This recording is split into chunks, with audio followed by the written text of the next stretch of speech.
सांचौर से इस वक्त की बड़ी खबर है, जहां पर बाड़मेर एसीबी टीम की सांचौर में बड़ी कार्रवाई देखने को मिली है। सरवना थाना के हेड कांस्टेबल भंवरलाल को 50,000 रुपए की रिश्वत राशि लेते हुए ट्रैप किया गया है। अनुसंधान में मदद करने की एवज में मांगी गई थी रिश्वत राशि। बाड़मेर एसीबी एएसपी नरेंद्र कुमार इनखिया के नेतृत्व में इस कार्रवाई को अंजाम दिया गया है। तो एक हेड कांस्टेबल को 50,000 रुपए की रिश्वत लेते एंटी करप्शन ब्यूरो ने ट्रैप किया है। सांचौर का ये मामला है, जहां पर एंटी करप्शन ब्यूरो की तरफ से रंगे हाथों हेड कांस्टेबल को पकड़ा गया है। रिश्वतखोरी चरम पर, लगातार सरकारी अधिकारी, सरकारी कर्मचारी रिश्वतखोरी से बाज नहीं आ रहे। बाड़मेर एसीबी टीम की सांचौर में बड़ी कार्रवाई। सरवना थाना के हेड कांस्टेबल भंवरलाल को 50,000 रुपए की रिश्वत राशि के साथ ट्रैप किया गया है। अनुसंधान में मदद करने की एवज में रिश्वत मांगी गई थी और रिश्वतखोरी के इस मामले में अब फिलहाल पूछताछ हेड कांस्टेबल से की जा रही है। बाड़मेर एसीबी एसपी नरेंद्र कुमार इनखिया के नेतृत्व में इस कार्रवाई को अंजाम दिया गया है।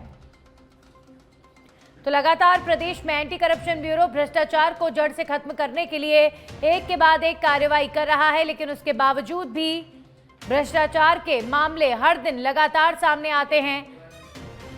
कानून से, एंटी करप्शन ब्यूरो से ये भ्रष्टाचार करने वाले डटते नहीं, डरते नहीं।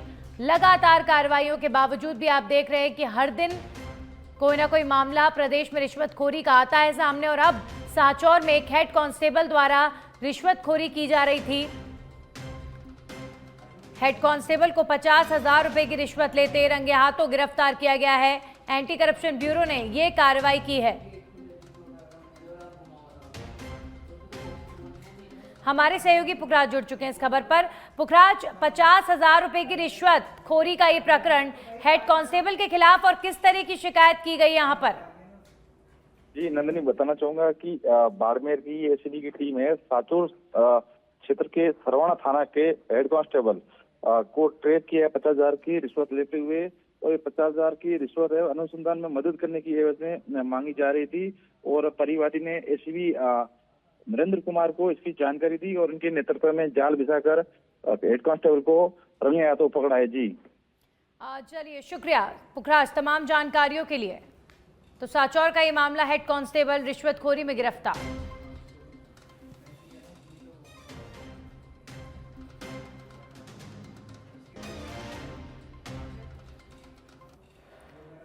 जवाई बांध के खुले गेट, स्थानीय विधायक और कैबिनेट मंत्री जोराराम कुमावत पहुंचे। आहोर विधायक छगन सिंह राजपुरोहित भी जवाई बांध पहुंचे हैं। गेट नंबर 2, 3, 4 और 10 को 2-2 फीट तक खोला गया है।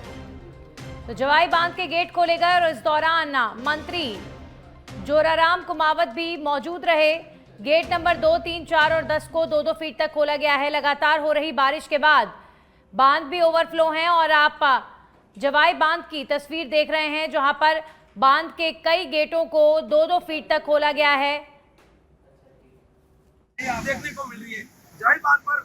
हमारे साथ में पुलिस के अधिकारी उनसे बात करेंगे। जवाई बांध पर खड़े, बताइए सर क्या स्थिति है जवाई बांध? सबसे पहले तो मैं पूरे मारवाड़ को बधाई देना चाहूँगा कि आज जवाई नहर जवाई बांध से छोड़ी गई है, इसका शुभारंभ किया गया। मंत्री जी यहाँ पधारे हैं और ये हमारे लिए, पूरे मारवाड़ के लिए गंगा का कार्य करती है। महाराजा उमेश सिंह जी ने 1948-49 में इसका निर्माण किया था। पूरे मारवाड़ के लिए ये जल स्रोत है, पीने के लिए और कृषि के लिए। तो किसान भाई भी कई दिनों से इंतजार कर रहे थे। इवन जालोर तक के फोन आए थे कि साहब फाटक कब खुलेगा, परंतु आज कमेटी के निर्णय के साथ में ये फाटक खोला गया, जो बांध की सुरक्षा के लिए भी जरूरी है और नदी के बहाव के लिए भी जरूरी है। आज जो लिमिटेड फाटक खोले गए हैं और उसके साथ में बहुत सारे लोग आके इसको निहार रहे हैं, स्वागत कर रहे हैं। सबको हार्दिक बधाई। प्रशासन को क्या अपील करोगे लोगों को? प्रशासन की ये अपील है कि अभी लिमिटेड फाटक खोले हैं, हालांकि नदी का बहाव, नदी के जल स्तर को कंट्रोल करने के हिसाब से खोला गया है। बिल्कुल हमारे साथ बिल्कुल हमारे साथ मंत्री जी भी पहुंच चुके हैं। मंत्री जी से भी हम बात करेंगे। आज जवाई बांध के जो फाटक खुले उसको लेकर। सर जी, आज फाटक खुले जवाई बांध के, लोगों में खुशी की लहर है, क्या कहना चाहोगे?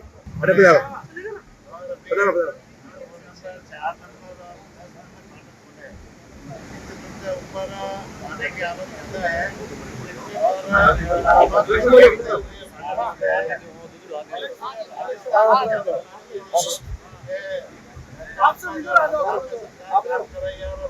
पूरे राजस्थान में अच्छी बारिश हुई है। पूरे राजस्थान में किसानी का माहौल है।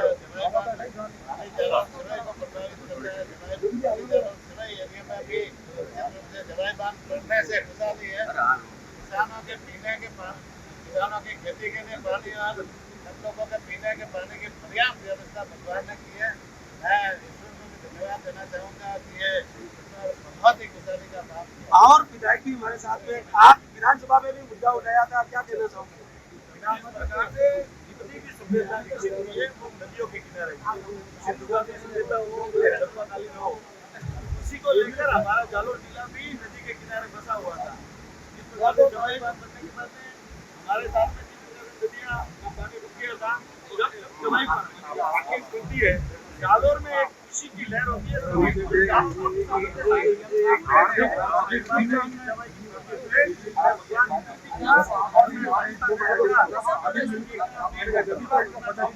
जिन्होंने जवाई बांध पूरा बनने के पहले ही दिवाली का निर्णय लिया। माननीय मुख्यमंत्री जी का बहुत बहुत धन्यवाद और कैबिनेट मंत्री बिल्कुल और विधायक और कैबिनेट मंत्री ने बताया कि जवाई बांध के फाटक खुलने से क्षेत्र के किसानों में और आम जन में खुशी की लहर है। अरुण कुमार जोशी के साथ कैमरामैन अरुण बैरवा सुमेरपुर। और अब खबर जयपुर से, जहां पर नगर निगम हेरिटेज जर्जर भवनों को लेकर मुनादी करा रहा है। हेरिटेज निगम आयुक्त डॉक्टर निधि पटेल ने दिया आदेश, जर्जर इमारतों और आसपास के लोगों को किया जाए सूचित। जर्जर इमारतों में रहने वाले लोगों को सूचित किया जाए। बारिश में जर्जर इमारत की तुरंत नगर निगम प्रशासन को सूचना दी जाए। इस तरह से लोगों को जागरूक किया जा रहा है। प्रशासन को सूचना दी गई है। जर्जर भवनों से दूर रहने की अपील भी की गई है।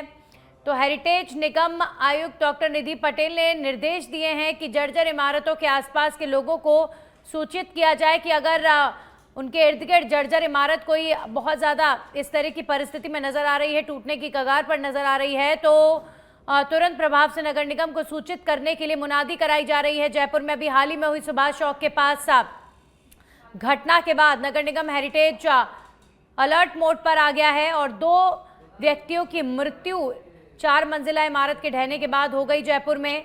और अब और भी तमाम ऐसी पुरानी बिल्डिंग्स जहां पर लोग रह रहे हैं और वो जर्जर अवस्था में हैं, तो अभी फिलहाल लोगों से यही अपील की जा रही है कि वो तुरंत प्रभाव से नगर निगम को सूचित करें।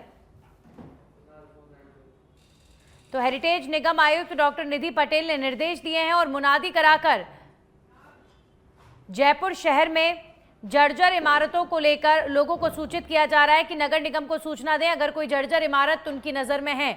हमारे साथ कुणाल जुड़ गए इस खबर पर। कुणाल, आज जयपुर में हुई घटना के बाद नगर निगम पूरी तरीके से अलर्ट मोड पर है और अभी फिलहाल कितना असर नगर निगम की इस मुनादी का नजर आ रहा है, कितना अलर्ट इस समय नगर निगम नजर आ रहा है? देखिए, नगर निगम जब बरसात हो रही थी तो उससे पूर्व में भी लगातार जो है नोटिस जारी कर रहा था। आज जो भवन गिरा है उसमें भी अगर जो बात निकलकर सामने आ रही है कि जोन उपायुक्त हैं उनके द्वारा अगस्त माह में और अभी 4 सितंबर को भी उस मकान जो गिरा है उसको लेकर जो है नोटिस जारी किया गया था, लेकिन उसके बावजूद भी जो मकान मालिक है उसका कहना था कि हम 2 से 3 दिन में जो है खाली कर देंगे और और इसको जो है ठीक करवा लेंगे, लेकिन उसके बावजूद भी जो है इसको नजरअंदाज किया गया, जिसका परिणाम जो है देखने को मिला। देर रात जो है इमारत गिरी और इमारत गिरने के कारण जो है 2 लोगों की मौत होने की जो है खबर सामने आ रही है। और अब क्योंकि नगर निगम के द्वारा जो भी नोटिस जारी किए गए हैं या जहां पर जर्जर इमारतें हैं उनको लेकर लगातार जो है टीम उड़न दस्ते हैं वो राजधानी जयपुर के जो 4 दीवारी इलाके हैं, जो जर्जर इमारतें हैं वहां पर निकले हुए हैं और सबसे समझाइश की जा रही है कि कोई भी अगर ऐसा जर्जर मकान है तो उसकी सूचना दें और जिनको पहले पूर्व में नोटिस जारी किया गया है उनको भी जो है इसके लिए अवगत करवाया जा रहा है। चलिए, शुक्रिया कुणाल आपका तमाम जानकारियों के लिए। तो अभी फिलहाल आप देखिए पूरे जयपुर शहर में इस वक्त चर्चा इन तमाम जर्जर इमारतों की ही हो रही है। मुख्य तौर पर जो ओल्ड सिटी का एरिया है वहाँ पर बहुत सारी ऐसी इमारतें हैं जो कई वर्षों से बनी हुई हैं, जिनका रखरखाव भी ठीक तरीके से नहीं हो पा रहा है और ऐसे में जो लोगों का जीवन है वो डर के साए में जीने को मजबूर हैं। पीटीआई भर्ती 2022 फर्जीवाड़ा मामला, पूरी भर्ती परीक्षा की शुचिता पर खड़े होने लगे हैं गंभीर सवाल। एसओजी की प्राथमिक जांच में अब तक सामने आ चुका है फर्जीवाड़े का बड़ा खेल। 1259 अभ्यर्थियों का डेटा मिसमैच पाया गया है। बड़ी संख्या में बैकडेट में डिग्री की मार्फत अभ्यर्थी लगे नौकरी। अब एक बड़ा सवाल यहां पर यह है कि इस भर्ती को लेकर अभ्यर्थी ने कूट रचित तरीके से डिग्री प्राप्त की और उस अभ्यर्थी ने आखिर कैसे पास की होगी परीक्षा। सबसे बड़ा सवाल तो ये है, क्योंकि एसओजी की जांच में एक आश्चर्यजनक तथ्य और निकलकर सामने आया है। कई अभ्यर्थियों की ग्रेजुएशन की डिग्री भी फर्जी है, यानी 12वीं पास अभ्यर्थी ही बन गए पीटीआई। अब सवाल यह है कि इस भर्ती में आखिर कैसे इन फर्जी डिग्रीधारियों ने पास की परीक्षा। एक तथ्य ये भी कि भूपेंद्र सारण की महिला मित्र ने पास की थी पीटीआई भर्ती 2022। भूपेंद्र सारण वरिष्ठ अध्यापक भर्ती पेपर लीक में एसओजी ने पकड़ा था और अब अंदर खाने इस चर्चा को जोर मिलने लगा है। इस मामले में शिक्षा विभाग द्वारा किया जाएगा दस्तावेज सत्यापन। दस्तावेज सत्यापन के बाद इस मामले में आगे की स्थिति साफ की जाएगी। कुणाल हमारे साथ जुड़ गए। कुणाल, पीटीआई भर्ती में लगातार एक के बाद एक परत खुल रही है और आश्चर्यजनक खुलासे हो रहे हैं। देखिए नंदिनी, आपको बता दें कि पीटीआई भर्ती 2022 को लेकर लगातार जो है सवाल और विवाद बना रहा है और इस पूरे मामले को लेकर जो है जांच है अब इसमें जारी है और शिक्षा विभाग के द्वारा अब इस पूरे मामले की जांच जो है एसओजी के सहयोग से की जा रही है और आने वाले समय में इस भर्ती में जो है बड़ा खुलासा होने की जो है संभावना लगातार बनी हुई है। क्योंकि जो बात निकलकर सामने आ रही है कि 1259 लोग गलत तरीके से लगे हैं, जिनका डाटा मिसमैच है, जिनकी डिग्री है कूट रचित तरीके से। ऐसे में इस जो भर्ती प्रक्रिया है उसी शुचिता पर सवाल खड़ा हो रहा है। शुचिता पर इसलिए सवाल खड़ा हो रहा है क्योंकि 3 से 4 स्तरों पर दस्तावेजों का सत्यापन किया जाता है। ऐसी स्थिति में लगातार जो है 2 से 4 टीमों का जो घेरा है इन्होंने तोड़ा और उसके बाद जो इनके द्वारा ज्वाइनिंग यहाँ पर की गई, ये अपने आप में कई बड़ा सवाल है। दूसरा, भूपेंद्र सारण जो पूर्व में पेपर लीक वरिष्ठ अध्यापक भर्ती पेपर लीक मामले में पकड़ा गया था, उसके द्वारा भी अगर हम बात करें तो उसकी गर्लफ्रेंड है जो उसकी महिला मित्र है, वो इस भर्ती प्रक्रिया में जो है लगी हुई थी। हालांकि बाद में उसको जो है इस भर्ती प्रक्रिया से अलग कर दिया गया था, उसकी डिग्री भी फर्जी प्राप्त होने की बात हुई थी। ऐसे में इसमें कई ऐसे अभ्यर्थी भी हैं जिनके खिलाफ एफआईआर है, जिनकी ग्रेजुएशन की डिग्री भी फर्जी है, यानी 12वीं पास व्यक्ति जो है पीटीआई बन गए। ऐसे में इस भर्ती परीक्षा में ऐसे लोगों ने परीक्षा कैसे पास की, इसको लेकर गंभीर सवाल यहाँ पर खड़े हो रहे हैं और आने वाले समय में एसओजी के सहयोग से शिक्षा विभाग दस्तावेज सत्यापन करेगा, उसमें बड़े खुलासे होने की संभावना यहाँ पर बनी हुई है। चलिए, शुक्रिया कुणाल तमाम जानकारियों के लिए। तो अब पीटीआई भर्ती को लेकर एसओजी किस तरीके से आगे बढ़कर कार्रवाई करती है, कई सारे लोग जांच के घेरे में हैं। प्रभारी मंत्री अविनाश गहलोत सुजानगढ़ के दौरे पर रहे, जहां उन्होंने अतिवृष्टि प्रभावित एवं जल भराव वाले क्षेत्रों का दौरा किया। मंत्री अविनाश गहलोत ने कहा कि सुजानगढ़ में अतिवृष्टि हुई है, जल भराव वाले गलियों मोहल्लों का निरीक्षण किया। इस दौरान होली धोरा में मंत्री गहलोत पानी में निकलते हुए नजर आए। जल भराव से अधिकारियों को निर्देशित किया है कि सर्वे करवाकर सबको मुआवजा दिलवाया जाए। मंत्री गहलोत ने कहा कि सुजानगढ़ में ड्रेनेज योजना के लिए रुका हुआ वर्क ऑर्डर जारी करवाने के लिए सीएम से बात करके जल्दी ड्रेनेज योजना का कार्य शुरू करवाया जाएगा। के अंदर भी बरसात ज्यादा है, इसलिए पूरे सुजानगढ़ कस्बे का सर्वे कर रहे हैं। गलियों में जाकर देख रहे, मोहल्ले में जाकर देख रहे कि जहां जहां पानी भरा हुआ है, और अधिकारी को निर्देशित किया गया है कि जिन घरों का नुकसान हुआ है, जिन घरों में पानी भरा हुआ है, प्राथमिकता ये रहे पहले पानी को बाहर निकालें। और अभी आपने देखा मड पंप लगे हुए हैं, उससे पानी की निकासी भी हो रही है। अभी उसके बाद में जिला अधिकारी की बैठक है, हमारे विभागीय अधिकारी हैं, जिला अधिकारी हैं, प्रशासनिक अधिकारी उत्पन्न के सबके साथ बैठक लेकर के ये कोशिश करेंगे कि जल्दी से इस पानी की निकासी हो और आने वाले समय में अगर अत्यधिक बरसात होती है। कोटा से खबर है, जहां पर अनंत चतुर्दशी महापर्व को लेकर शहर में निकलने वाली भव्य शोभा यात्रा की तैयारियां जोर शोर से चल रही हैं और इसी क्रम में लोकसभा अध्यक्ष ओम बिरला ने शोभा यात्रा मार्ग का निरीक्षण किया है। उनके साथ मंत्री हीरालाल नागर, विधायक कल्पना देवी भी मौजूद रहे। उन्होंने निरीक्षण के दौरान जनप्रतिनिधियों और अधिकारियों से मार्ग की सफाई, प्रकाश व्यवस्था, यातायात प्रबंधन और सुरक्षा इंतजामों को लेकर विस्तार से जानकारी ली। साथ ही स्पष्ट निर्देश दिए कि शोभा यात्रा में किसी भी तरह की अव्यवस्था या बाधा ना आए। इसके लिए सभी विभाग समन्वय बनाकर कार्य करें।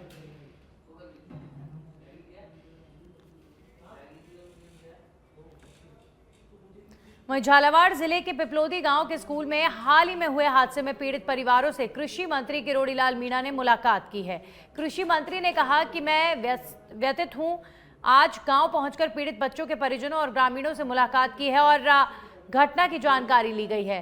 साथ ही उन्होंने शोक संतप्त परिवारों को अपने वेतन से 1-1 लाख और घायलों को 10-10 हजार की सहायता राशि प्रदान की है। वहीं कृषि मंत्री ने संबंधित अधिकारियों को इनके तत्काल समाधान के निर्देश दिए हैं।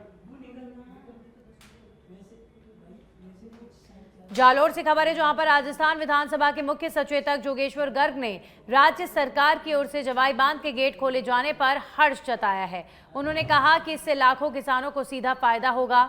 जवाई बांध के गेट खोले जाने की मांग को माने जाने पर मुख्यमंत्री भजनलाल शर्मा और जल संसाधन मंत्री सुरेश सिंह रावत का आभार जताया।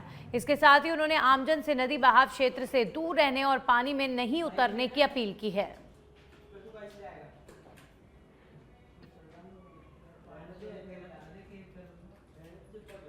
जनता, विशेषकर जवाई नदी के किनारे रहने वाले सारे किसान भाइयों के लिए एक बहुत बड़ी खुशखबर है।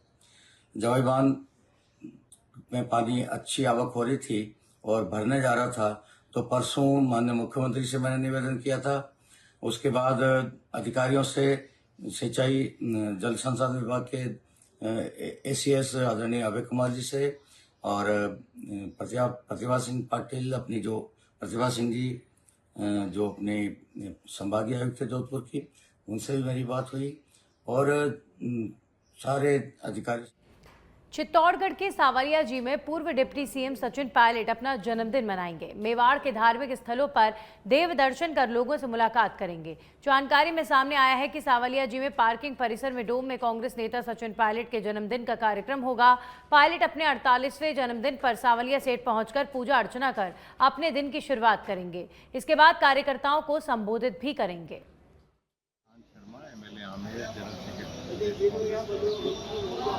यहाँ हम लोग सब एकत्रित हुए रहे हैं। कल 7 तारीख को सचिन पायलट साहब का जन्मदिन है और वो सावरिया सेठ मंदिर में धाम में दर्शन करेंगे और उसके पश्चात यहाँ लोगों से मिलेंगे और उनका आशीर्वाद देने का यहाँ उपलब्ध रहेंगे। सावलिया जी का चयन हुआ, क्या कारण मानते हैं? ऐसा ये सबके सावरिया सेठ के प्रति बहुत गहरी आस्था है, सभी लोगों की, पूरे राजस्थान वासियों की। तो अब बार उन्होंने ये निश्चित किया कि देव दर्शन के फलस्वरूप यहाँ उपस्थित रहेंगे और सावरिया जी। शाहबाद उपखंड क्षेत्र की करई नदी में शुक्रवार शाम करीब 6 बजे एक युवक के बहने के बाद उपखंड अधिकारी मुकेश चंद ने 12 से एसडीआरएफ की टीम को सुबह बुलाने के बाद से ही सर्च ऑपरेशन शुरू किया।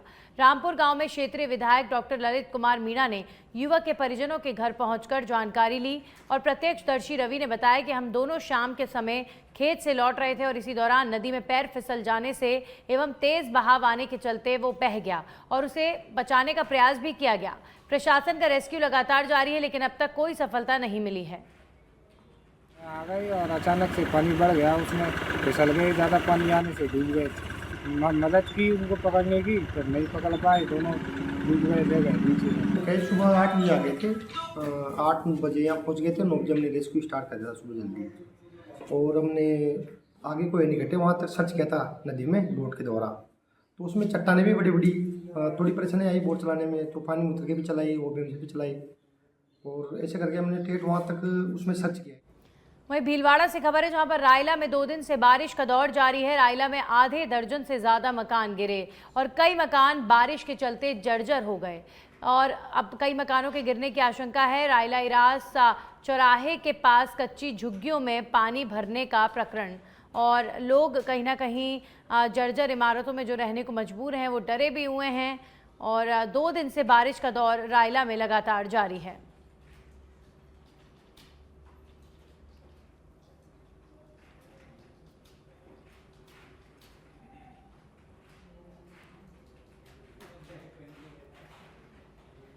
अब देखिए कितनी बुरी स्थिति लगातार हो रही बारिश के बाद प्रदेश के कई क्षेत्रों की देखने को मिल रही है।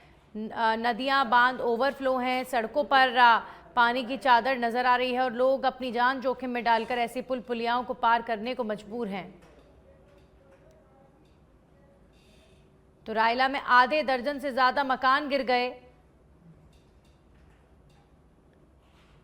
झमाझम लगातार बारिश हो रही है, लेकिन इस बारिश की वजह से नुकसान भी कई लोगों का हुआ है। और अब खबर अलवर के खेड़ली से, जहां पर खेड़ली कठुम्बर क्षेत्र में बारिश से हालात खराब है और मुख्यमंत्री के निर्देश पर विधायक और प्रशासन एक्टिव मोड पर है। कठुम्बर विधायक रमेश खींची निकले क्षेत्र के दौरे पर। खराब हुई फसलों और क्षतिग्रस्त सड़कों का जायजा लिया गया है। जल भराव और बारिश के क्षतिग्रस्त घरों की जानकारी ली गई है। अतिवृष्टि से प्रभावित लोगों को तुरंत राहत देने के निर्देश भी दिए गए हैं। आपको बता दें, ग्रामीणों ने अपनी समस्याओं से विधायक को अवगत भी कराया है। सीएम को बारिश से प्रभावित गांव की रिपोर्ट सौंपी जाएगी। राजस्थान के यशस्वी और ऊर्जावान मुख्यमंत्री भजनलाल शर्मा ने जो इस समय अतिवृष्टि बारिश इंद्रदेव ने अपना कहर बरपा रखा है, तो उसको लेकर पूरे प्रदेश में अपने विधायकों को निर्देश दिए कि अपने अपने विधानसभा क्षेत्र में जाएं और जाकर लोगों के हाल जाने और उनकी पीड़ा और दुख दर्द में साझीदार हों। तो इसको लेकर कठुम्बर से ऊर्जावान विधायक है रमेश खींची बातचीत शुरू करते हैं। विधायक रमेश खींची से, विधायक जी आप दौरे पे निकले हैं, तो देखो ये दौरा हम किसानों की परेशानी को लेकर, ये कहर नहीं बरसा रहा। मैं समझता हूँ ईश्वर हमारा इंद्रदेव हमें सोना चांदी बरसा रहा है। हमारे किसानों को कर तो फायदा रहा है, लेकिन किसानों की जो समस्या है, मुख्य रूप से जो नॉर्म्स बने हैं, उस नॉर्म्स के आधार पर किसान को जो जानकारी हम दे रहे हैं कि यदि फसल गिरने के बाद कोई होती है तो उसका बीमा कंपनी उसका मुआवजा देने का काम करेगी। यदि खड़ी फसल में कोई नुकसान हुआ और 33% से ज़्यादा किसान का यदि नुकसान होगा पूरे रकबा में, तो हम सरकार को बात करेंगे। जो सरकार का केंद्र सरकार के माध्यम से जो नॉर्म्स बने उन किसान को उसके हिसाब से बीघे के हिसाब से उनको निश्चित रूप से उनके खाते में राशि आएगी। ये सारी चीज़ें बता रहे हैं। यदि कोई खाद की भी समस्या आने वाली फसल के लिए कोई खाद की समस्या है तो निश्चित रूप से उनको खाद की समस्या को हल करने का भी काम हम करेंगे। सच में धड़क के लिए कठुम्बर खेड़ली से अखिलेश शर्मा की रिपोर्ट। और अब खबर पाली के सोजत से, जहां पर सोजत गागुड़ा गांव में बड़ा हादसा होने से टला। तेज बहाव के बीच नदी पार कर रहे 4 से 5 लोग अचानक बह गए। गनीमत रही कि मौके पर मौजूद स्थानीय तैराकी ग्रामीणों ने जान जोखिम में डालकर सभी को निकाला बाहर। नदी का बहाव अब भी बेहद खतरनाक है और प्रशासन ने अब चेतावनी दी है। नदी में पुल नहीं होने से गांव का जो संपर्क है वो टूट गया है। सोजत सिटी क्षेत्र के गागुड़ा सुखड़ी नदी की ये घटना बताई जा रही है।